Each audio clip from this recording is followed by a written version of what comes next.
Well then,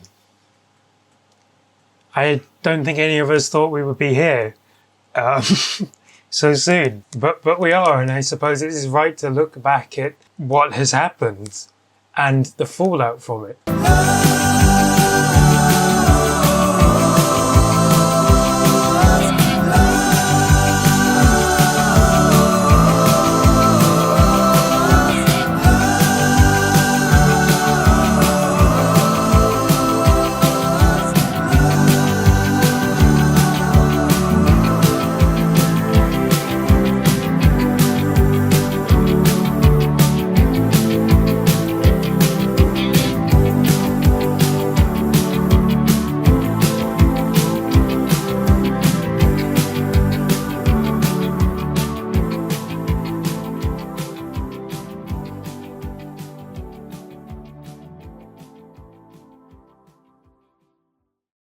So, Germany played Paraguay in the round of 32, and people, myself included, may have got a bit ahead of themselves in expecting Germany to advance and face France in the next round. However, that didn't happen, and Germany have been eliminated from the World Cup at the round of 32 stage, after drawing 1-1 with Paraguay and losing on penalties. So from the beginning, we'll start from the beginning. For this game, Julian Nagelsmann decided to finally make changes to his starting lineup, and that involved dropping Jamal Musiala and starting Dennis Undav. Now, while in isolation, or in the grand scheme of things, this would have been the correct move, in a way, it was a complete wrong time to do it. I mean, you literally had a game against Ecuador, which was meaningless, and they lost. That's when you try these things, and that's when you experiment and rest players and give people a chance. But Nagelsmann, for some unknown reason, thought he was smart enough, and he would just play the same team, and it didn't work then. And he goes, "Oh fuck, time to make some changes," and it doesn't work this time either. And actually, it made Dennis Undav so ineffective, and he just looked like a shadow of the player he has been over the past few games. What's also worth noting is Leroy Sané started again and was absolutely dog shit. Like, if that showed why he shouldn't be on the pitch, or if that whole performance showed why he should never have been here in the first place. He played 88 minutes and generally dropped a generational stinker performance. And it really makes you think, how was he allowed to stay on the pitch for that long when he was that shit? And then you could have easily brought on Jamie Lieberling, for example, who offers or is in more form. And Manuel Neuer, which we'll get to as well, was also crap. But Germany's attack was so ineffective. It was obvious Paraguay are more or less like a bunch of hard men, and they set up in a very specific way, and it worked. And they opened the scoring through a set piece. Whenever recycled corners played in, and Julio Enciso, who is genuinely, in real life terms, is very small, was left wide open by the Germany defence, and that allowed him to head it in the opener. And so obviously what happened then is Paraguay sat back and were like, we're defending this for our lives. And it worked because obviously when you give the ball to Sané and he's got no space or anywhere to run, he just passes it sideways. And I said that would happen against Ecuador. And it basically happened after he scored his goal, and it happened here too. And that's what happened. Sané would get the ball and then he would pass it sideways because he can't beat his man at all.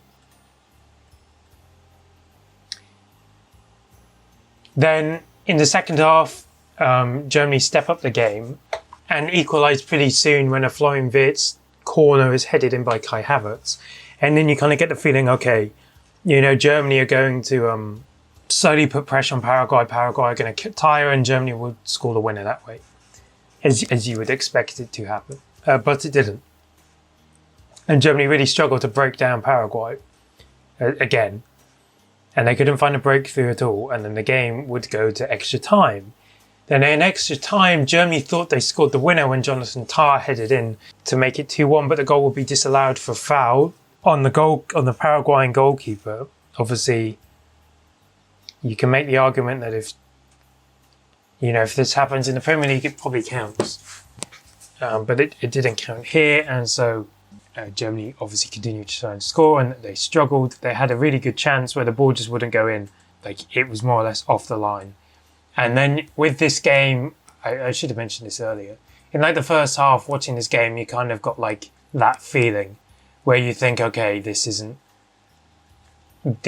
has the potential to go wrong for Germany, and you expect it to maybe happen soon, and then time ticks on, and then it goes to penalties. Now, I like to caveat this from my own experience. I did go to bed at full time and thought, expecting Germany to eventually score an extra time, but then I wake up just before the pen's beginning, and I see Germany haven't been able to do that, and I'm like, oh shit, I got to tap in now.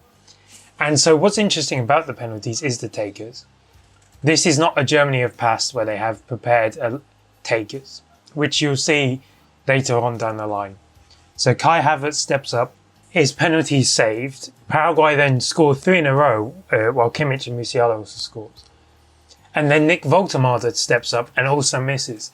It's worth bearing in mind that Woltemade, this is his first appearance of the tournament, and he came on in the 88th minute and was given this responsibility. Then Paraguay missed the penalty to win it, and then, okay, maybe Germany have a chance, and Nadim Umiri comes on, scores. Then Paraguay miss again, and you think, okay, Germany can actually turn this around now. Jonathan Tah steps up and he absolutely skies his penalty, and then Paraguay score the winner.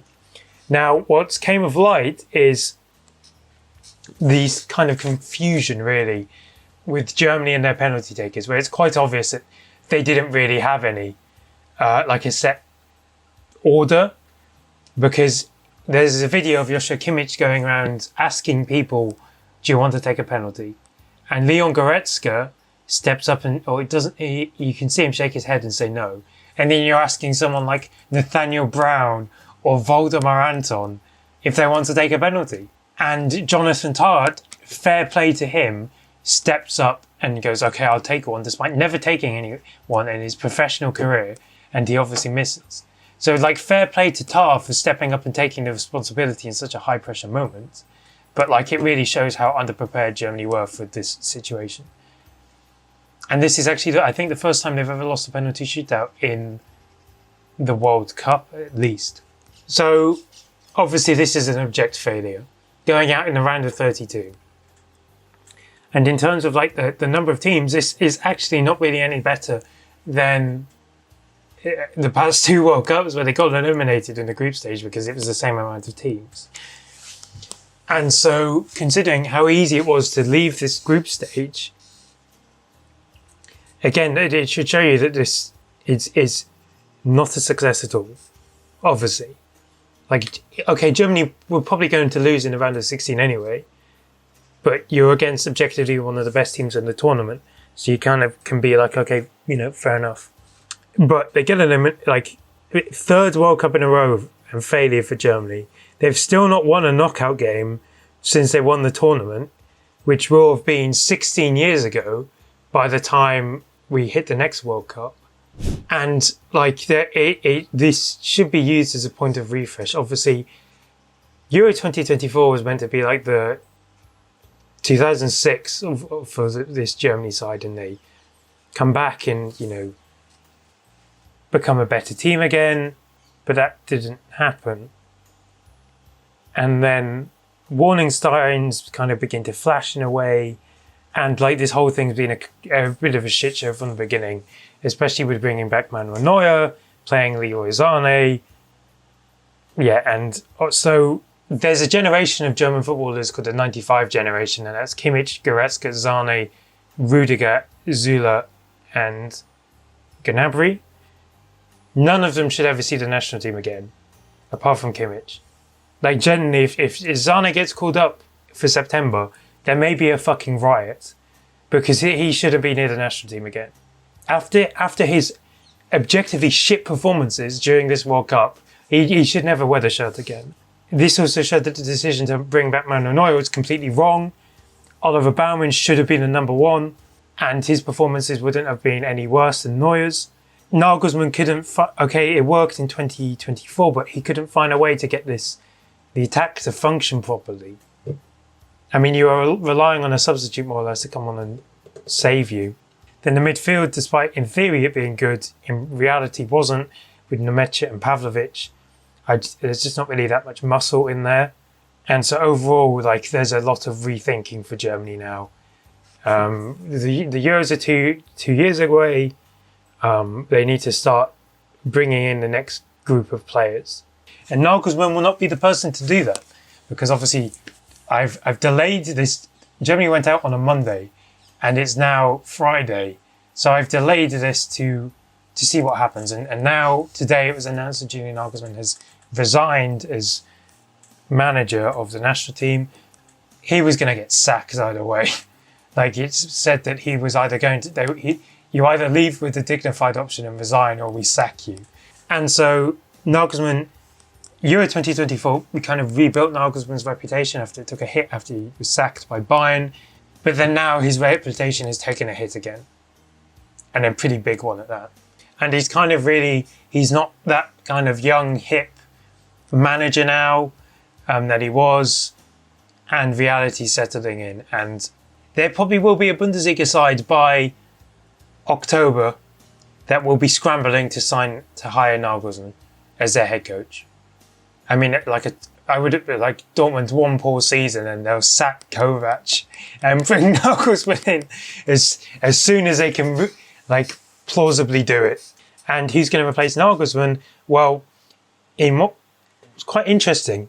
In the statement announcing his departure, the DFB go, "We will now seek talks with Jurgen Klopp because Klopp is interested in taking the job."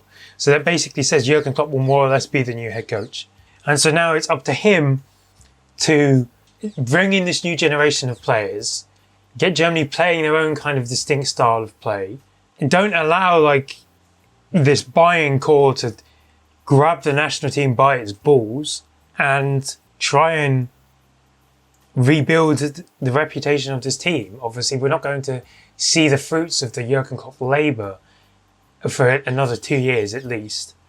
But that 2 years gives him time to fix everything, or rebuild stuff, or restructure the team, play how he wants to play, and then we'll see what happens. Obviously, what may help is, like, you can't, like, out-aura Jurgen Klopp. He is one of he's one of the greatest ever German managers. So you can't, like, out-aura him, you can't, like, pull rank on him, because, like, you can't get better than him. So that should play into his hands. Obviously, all the younger players coming up will look at him and probably, like, if he says run into a wall, do it. Then, obviously, we've also seen with the likes of Ralf Rangnick at Austria that if you can get the group to play or to agree or to get behind your style of play, then it can work. Because we've seen the success that Austria had with it, and obviously with better players and a better head coach, Germany may be able to replicate that. So this will be very interesting to see where this goes now, how this develops and what happens with Klopp. Obviously, Germany's next game is on the 24th of September against the Netherlands in the Nations League. That will be the first time we see Jurgen Klopp as Germany head coach, and then they play Greece 3 days later. And then a couple of days after. The good thing for Klopp is he's going into this new changed international break where he's going to have, like, 3 weeks with this team, and he'll be able to really get his ideas across. This is how things are going to go. This is what I want to do, and just stuff like that. And so I think it'd be really interesting to see where this goes for Germany and for Jurgen Klopp as well, especially because this is completely different to managing a team. And this will more or less be the final managerial job of his career, because it's quite an easygoing job for 2 years, and then you've got the tournament and it's back to normal again. And if anyone can handle the pressure of being the Germany head coach, it's probably Jurgen Klopp. So let me know what you think about Germany's elimination, Klopp taking charge, and just any thoughts you may have after the shit show that has been Germany's World Cup campaign.